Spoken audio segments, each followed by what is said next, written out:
Il y a un petit moment déjà, j'ai récupéré grâce à quelqu'un 5 batteries d'occasion venant de visseuses sans fil.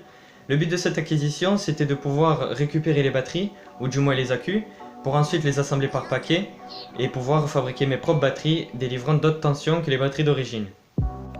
Le problème, c'est qu'elles sont dans des grands boîtiers en plastique, elles ne sont pas faciles d'utilisation, et puis elles n'ont pas les caractéristiques que je veux, et surtout certains accus de la batterie étaient complètement morts. J'ai donc ouvert les 5 batteries pour récupérer tous les accus restants qui étaient en bon état.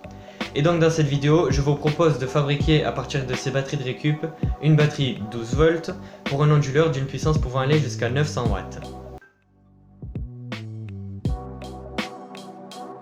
J'ai eu l'idée de faire ce projet parce que j'ai un onduleur de 50 watts fait pour y connecter une batterie 12 volts, plus généralement au plomb grâce à deux pinces. Le problème, c'est que je n'ai pas de batterie au plomb.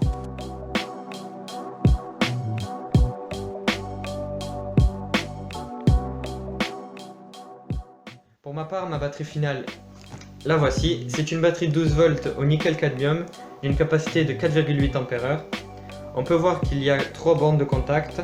Les deux extrémités délivrent une tension de 12 volts, puis entre la borne centrale, la borne COM, et entre une des bornes du côté, on peut obtenir soit une tension de plus 6 volts, soit une tension de moins 6 volts. La batterie est capable de délivrer un courant jusqu'à 80 A sous 12 volts, ce qui est tout à fait comparable à une bonne batterie au plomb. Niveau esthétique, j'ai pas cherché à faire quelque chose de très joli en plastique ou quelque chose dans le genre, puisque le carton ça me suffit largement, c'est pas quelque chose qui va prendre l'eau, donc je vois pas l'intérêt d'aller investir dans du plexiglas ou quelque chose dans le genre. J'en ai tout simplement pas besoin. Vous avez aussi sûrement remarqué que j'ai placé une poignée pour pouvoir la transporter, puisqu'elle pèse quand même 2 kg. C'est tout simplement une gaine de fil électrique que j'ai passée à l'intérieur, et j'ai fait un nœud, histoire de ne pas pouvoir la retirer, et ça tient super bien. Pour les bornes de la batterie, j'ai utilisé des plaques d'acier de transformateur, j'ai soudé des fils sur chacune des plaques, tout en pensant à poncer pour retirer la couche de résine qui était dessus, et aussi pour que la soudure accroche.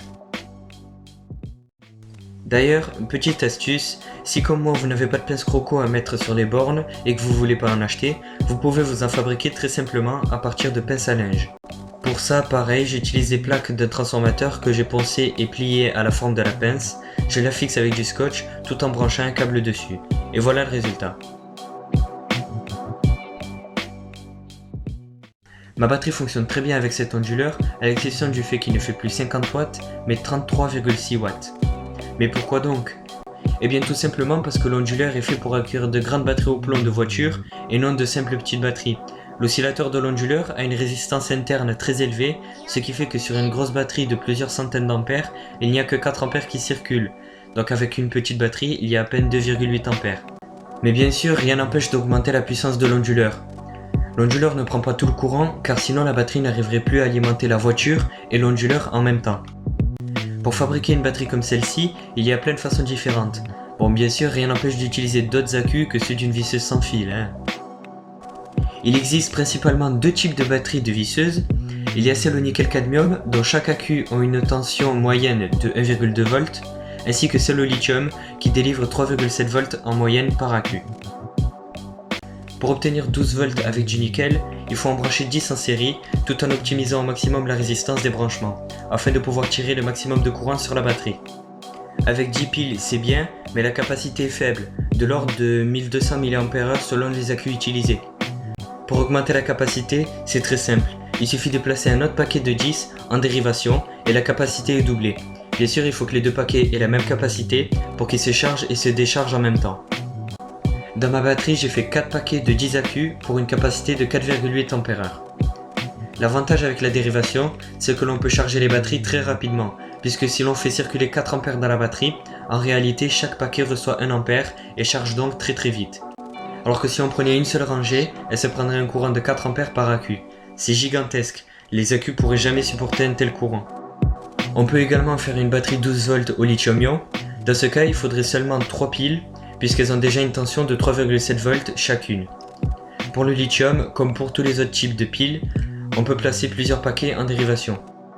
On remarque qu'un seul paquet a déjà une capacité d'au moins 2,4 Ah. Cela veut dire qu'en récupérant les piles d'une batterie classique d'ordinateur, on pourrait faire une batterie de même capacité que la mienne, ça en dit long sur la capacité volumique et massique du nickel cadmium. Autre avantage, en connectant en dérivation les différentes piles de récup, les éléments se chargent entre eux jusqu'à ce qu'ils atteignent tous le même niveau de charge. Ainsi, il n'y a pas de décalage. Ça y est, j'ai à peu près tout dit sur ce sujet. Pour ceux qui seraient intéressés, j'ai aussi fait une vidéo expliquant plein de manières différentes pour fabriquer un onduleur, aussi bien dans la théorie que dans la pratique. J'espère que cette vidéo vous a intéressé et que mes petites astuces aussi, et que ça vous a donné des idées. Sur ce, je vous dis à bientôt, j'espère, dans de prochaines vidéos qui parleront sûrement d'onduleurs. À la prochaine!